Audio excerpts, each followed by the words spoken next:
इन दोनों चेहरों को देख के बताओ किसका जो तुम्हें ज्यादा अट्रैक्टिव और मैस्कुलिन दिख रहा है, लेफ्ट या राइट। ऑब्वियस है 95% लोग कहेंगे राइट वाला फेस, क्योंकि उसका जो लॉन्गर और ज्यादा डिफाइंड दिख रहा है, और उसका रीजन है long ramus. Ramus lower jaw bone का वो वर्टिकल हिस्सा होता है जो तुम्हारे फेस को शार्प और स्ट्रॉन्ग बनाता है। एक ideal long ramus jaw line को शार्प, एंगुलर और एस्थेटिक लुक देता है। और साइंस के अकॉर्डिंग लॉन्ग रेमस एक हाई बाइट फोर्स का सिग्नल होता है, क्योंकि हमारे ब्रेन ने लाखों सालों के एवोल्यूशन के दौरान ये सीखा है कि स्ट्रॉन्ग जो लाइन और लॉन्ग रेमस वाले चेहरे स्ट्रेंथ, हेल्थ और डोमिनेंस का सिग्नल देते हैं। इसी वजह से आज भी बिना सोच समझ के हमारा सबकॉन्शियस माइंड इन फीचर्स को नेचुरली अट्रैक्टिव मानने लगता है। मतलब तुम चाहे जानबूझकर सोचो या नहीं, तुम्हारा सबकॉन्शियस माइंड उस लॉन्ग रेमस वाले फेस को ही पिक करेगा। तो इससे तुम्हें ये तो पता चल गया कि एक अट्रैक्टिव फेस के लिए आइडियल लॉन्ग रेमस का होना क्यों जरूरी है। और अगर तुम्हारी रेमस भी छोटी है तो डोंट वरी, इसे बहुत हद तक नेचुरली फिक्स किया जा सकता है। और आज की इस वीडियो के बाद तुम्हें एक क्लियर साइंस बेस्ड गाइड मिल जाएगी, जिसमें मैं तुम्हें वो नेचुरल टेक्निक्स बताऊंगा जो प्रूवन है रेमस बोन को इम्प्रूव करने के लिए बिना किसी सर्जरी के।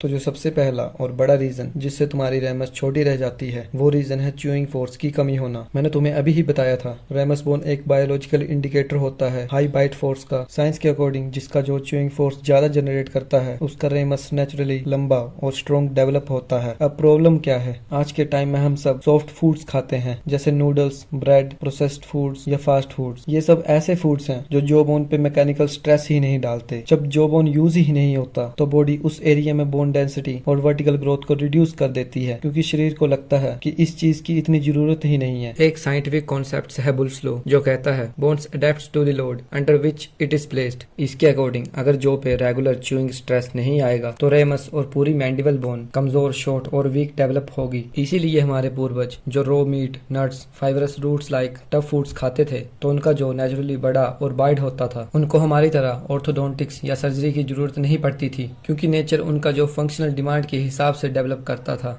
इसका मतलब तुम भी अगर हार्ड च्यूइंग की मदद से अपने शरीर को ये सिग्नल दोगे कि मुझे भी हाई बाइट फोर्स की जरूरत है, तो तुम्हारा शरीर उस नीड को पूरा करने के लिए अपने जेनेटिक पोटेंशियल के हिसाब से हर पॉसिबल कोशिश करेगा। जितनी तुम्हारी जीन्स एलो करती हैं, उतनी ही हद तक तुम्हारा शरीर उस फंक्शनल डिमांड को मीट करने के लिए अडेप्ट करेगा। तो अब करना क्या है, सिंपल है, तुम्हें अपने जॉ को वापस काम पे लगाना होगा। डेली हार्ड च्यूइंग हैबिट्स अपनानी होंगी। Try these natural hard foods, raw carrots, roasted चने, मखाने, रॉ गन्ना, आंवला एक्सेट्रा। और इसके अलावा तुम च्युइंगम का भी यूज कर सकते हो, लेकिन हो सके तो शुगर फ्री च्युइंगम ही खाना, जो कि हार्ड भी होती है चबाने में और उसमें शुगर भी नहीं होती। तुम्हें हर दिन 15 से 30 मिनट तक हार्ड च्युइंग करनी है। स्टार्ट स्लो ही करना, जिससे तुम्हारी जॉ बोन धीरे धीरे उस फोर्स को अडेप्ट कर पाए। और तुम्हें च्युइंग लेफ्ट और राइट दोनों तरफ से इवनली करनी है, ताकि तुम्हारी जॉ सिमेट्रिकल ग्रो हो।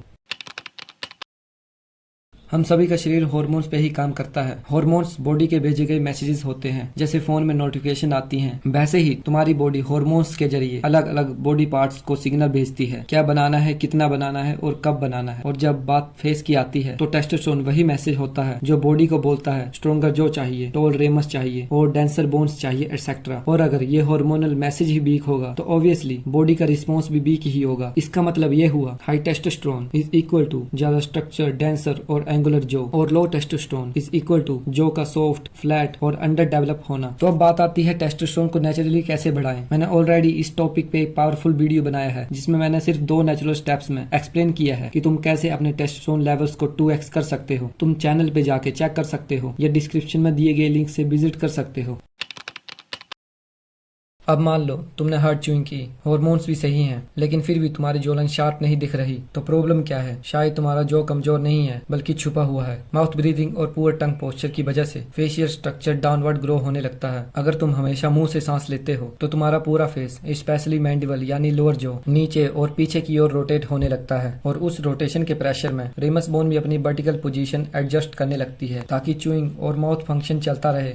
मतलब अगर तुम्हारी जॉ लाइन स्ट्रॉन्ग डेवलप भी होगी और अगर उसका एंगल और पोजीशन गलत है, तो वो सरफेस पे चाहे मिरर में हो या रियल लाइफ में लोगों के सामने तुम्हारा जो अनडेवलप्ड और वीक लगेगा, क्योंकि डाउनवर्ड ग्रोन मैंडिबल की वजह से रेमस का वर्टिकल स्ट्रक्चर छिप जाता है और उसका विजुअल इंपैक्ट खत्म हो जाता है। ये इफेक्ट क्लियरली समझ आता है जब हम बात करते हैं गोनियल एंगल की, जो डिफाइन करता है रेमस और मैंडिबल के बीच के बेंड को। एस्थेटिक सर्जरी जर्नल्स के अकॉर्डिंग मोस्ट अट्रैक्टिव और मैस्कुलिन फेसेस में गोनियल एंगल 110 डिग्री से 130 डिग्री के बीच में होता है। ये एंगल जब आइडियल रेंज में होता है तो जो अट्रैक्टिव और स्ट्रक्चर्ड दिखता है, लेकिन माउथ ब्रीदर्स में ये एंगल ज्यादा ऑब्ट्यूज यानी 130 प्लस डिग्री हो जाता है, जिससे फेस लंबा और जो वीक लगने लगता है, यानी जॉ बोन होने के बावजूद उसका इम्पैक्ट विजुअल लेवल पे 0 हो जाता है। इसलिए सिर्फ जॉ लाइन बनाना नहीं, उसका सही अलाइनमेंट और पोस्चर भी मेंटेन करना पड़ता है। तो अब तुम्हें करना क्या है? सिंपली मुंह बंद रखो, नाक से सांस लो, टंग को अपने अपर पैलेट पर रखो, नेक और पोस्चर सीधा रखो। जब तुम ये बेसिक्स सही कर लोगे तब तुम्हारी जॉ लाइन सिर्फ ग्रो नहीं करेगी, वो फाइनली दिखने लगेगी। अपना फेस नेचुरली इंप्रूव करना पॉसिबल है विदाउट सर्जरी और सप्लीमेंट्स, बस नॉलेज और कंसिस्टेंसी चाहिए। और वीडियो पसंद आया हो तो लाइक करो ताकि यूट्यूब और लोगों तक भी ये इन्फॉर्मेशन पहुंचा सके, और सब्सक्राइब करो अगर तुम अपने फेस को नेचुरली ट्रांसफॉर्म करना चाहते हो। This is Rahul and you are watching your next transformation. Stay solid.